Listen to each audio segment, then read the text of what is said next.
Olá, meu nome é Mayara Gasparotto Toninho, estou aqui com a minha colega Rafaela Leite Jardim. Nós somos advogadas da Justem Pereira Oliveira e Talamini e falaremos um pouco sobre os efeitos da pandemia da Covid-19 nos acordos judiciais celebrados por empresas.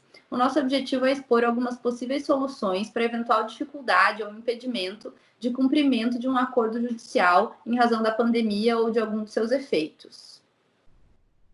Quando a gente pensa na pandemia decorrente da Covid, a gente já parte do pressuposto de que ela é extraordinária e grave. Afinal, estamos todos vivendo e vendo os efeitos dela. As dificuldades enfrentadas em razão da pandemia exigiram providências imediatas por parte dos governos federal, estaduais e municipais, para evitar a difusão da doença e para reduzir o ritmo de contaminação, refletindo de modo significativo na iniciativa privada e na atividade econômica.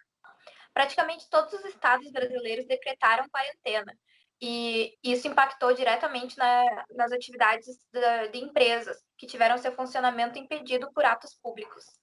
Essas medidas possuem consequências imprevisíveis, inclusive em relação às obrigações já assumidas. Assim, a ocorrência da pandemia e os seus impactos nos contratos privados era imprevisível. As contratações já existentes não anteviram a suspensão de atividades e as condições de mercado ora vigentes. E a ocorrência, então, de um fato imprevisível ou de efeitos imprevisíveis autoriza a alteração das condições originais de um contrato privado. Isso ocorre mediante a redução ou alteração das prestações que foram assumidas. A ocorrência dessas mesmas situações pode causar alteração nos acordos judiciais, que também pressupõem o exercício livre da vontade entre as partes, ainda que isso tenha ocorrido perante o judiciário. O acordo judicial homologado pelo juízo constitui um contrato de transação, previsto no artigo 842 do Código Civil. Então, a transação judicial submete-se às regras do Código Civil que tratam das relações contratuais, inclusive em relação aos efeitos decorrentes de fatos imprevisíveis e a possibilidade de revisão do que foi acordado. E mesmo antes da ocorrência da pandemia, a conduta das partes já era fundamentalmente pautada pela boa-fé durante as negociações, na execução do acordo e mesmo após o seu término. Isso pressupõe uma postura transparente das partes transigentes. É imprescindível que, a partir do momento que a parte tem ciência da dificuldade na execução das obrigações acordadas na forma e no tempo previamente estabelecidos, comunique à outra parte e também adote providências necessárias para eventual revisão ou resolução do acordo, para que seja possível o alcance da melhor solução para as partes. Também é fundamental que as partes observem o dever de mitigação do prejuízo, que decorre dessa atuação de boa-fé, e impõe às partes o dever de tomar as medidas necessárias para evitar o agravamento do dano. Isso significa que a negociação deve pressupor a redução de possíveis danos e prejuízos que possam derivar do estado de emergência. Inclusive também para evitar prejuízos para eventuais atingidos, como, por exemplo, os funcionários, fornecedores e consumidores. A modificação das condições de cumprimento do acordo possibilita amenizar, ou pelo menos uma tentativa de amenizar eventuais perdas que os agentes econômicos tenham com as atividades e operações suspensas. Para isso, há diversas soluções possíveis que devem ser pensadas caso a caso. Alguns exemplos são o diferimento das prestações do acordo por prazo a termo, a postergação da data para entrega da coisa certa, ou ainda a renegociação de prazos para a realização de determinada obrigação de fazer. Em todos esses casos, trata-se da aplicação do artigo 480 do Código Civil, que trata da revisão contratual, privilegiando-se uma solução mais branda e que evita prejuízos maiores do que seria a resolução do acordo, com base no artigo 478. É importante também dizer que, em qualquer caso, essa renegociação das partes do acordo, ela deve ser comunicada ao juízo perante o qual o acordo foi inicialmente firmado e homologado. Afinal, o juiz que homologou o acordo de vontades das partes possui a responsabilidade de fiscalizar o seu cumprimento e também o cumprimento das regras jurídicas vigentes, ainda que os atos das partes tenham efeitos imediatos.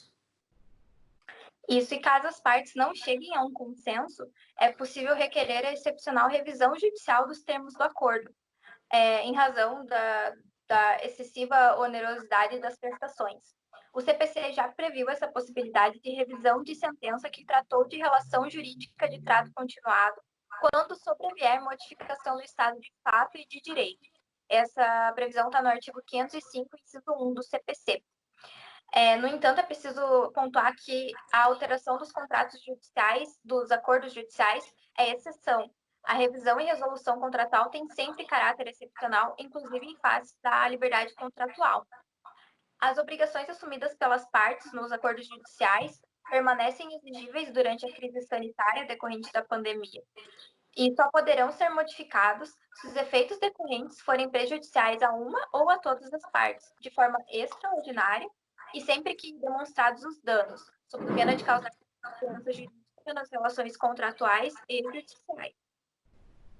E no caso de empresas, a eventual revisão do acordo judicial se justifica também pela necessidade de preservação da própria atividade empresarial. A crise sanitária implica uma crise econômica, prejudicando a atividade produtiva de forma geral, impondo a adoção de providências imediatas para a manutenção da operação e dos empregos também gerados por aquela atividade empresarial. Toda essa questão deve ser examinada à luz do princípio da função social da empresa, deriva dos princípios constitucionais da livre iniciativa e da valorização do trabalho humano. O Código Civil não mencionou expressamente a função social da empresa quando tratou da atividade do empresário, mas o enunciado 53 da primeira jornada de direito civil estabeleceu expressamente o princípio da função social deve ser considerado quando houver a interpretação das normas relativas à empresa. A Lei de Recuperação e Falências também trata de forma um pouco mais objetiva a questão da superação da crise e da manutenção da atividade produzida. Então, todo esse contexto deve ser considerado na preservação das empresas nesse momento. As empresas são fontes geradoras de empregos e riquezas e são fundamentais, especialmente agora, para recriar um ambiente econômico forte após a pandemia da Covid-19. Isso, diante desse cenário de recuperação das empresas e de manutenção da função social, a gente conclui que é possível a revisão dos acordos sempre que ocorrer um fato imprevisível ou cujos efeitos são imprevisíveis, que é o caso da pandemia decorrente da Covid. No caso das empresas que tiveram sua atividade suspensa, deve-se levar em conta a necessidade da sua preservação e também dos impactos da solução adotada para as outras partes do acordo e aqueles que indiretamente estão envolvidos na negociação. É o caso, por exemplo, dos fornecedores de insumos, dos funcionários e também dos consumidores. Em qualquer caso, a revisão do acordo é excepcional e deve considerar a força obrigatória dos acordos, cujas obrigações permanecem exigíveis mesmo diante da pandemia.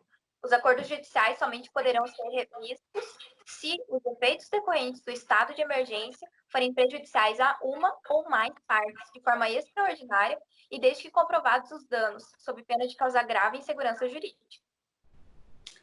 Bom, nós esperamos que as nossas considerações tenham sido úteis.